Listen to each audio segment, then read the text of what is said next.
Monsieur Maxime Yeddo, est-ce que le nombre de cas qui augmente, ton inquiétude augmente ou pas? Mais alors déjà, je n'ai pas été inquiet. Là, ça s'arrange pas, mais surtout, il faut arrêter avec ça. C'est devenu non, mais c'est devenu insupportable d'entendre parler de ce virus. C'est-à-dire que chaque jour, moins on a d'informations, plus on en fait.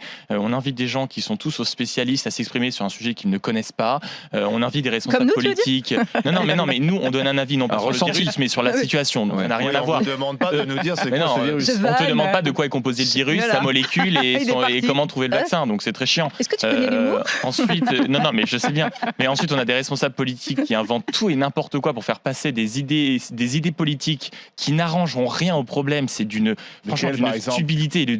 L'idée de fermer les frontières, mais c'est absurde de A à Z. En plus, les raisons évoquées sont quand même, c'est quand même pas la joie. Non, mais c'est Marine Le Pen, mais Eric Ciotti. Non, mais voilà, déjà il y a ça.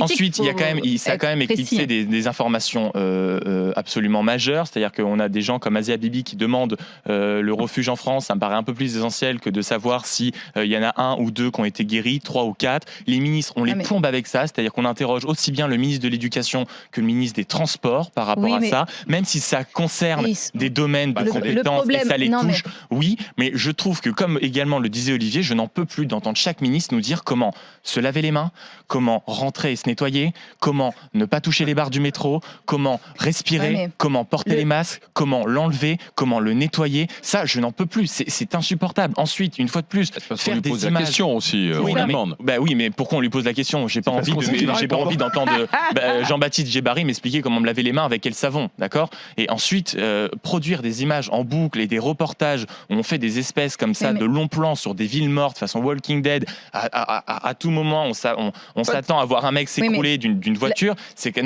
même très pénible. Ensuite, je rappelle qu'il y a une information qui est sortie, c'est des scientifiques, notamment israéliens, qui promettent un vaccin d'ici 2 semaines. C'est quand même un peu plus...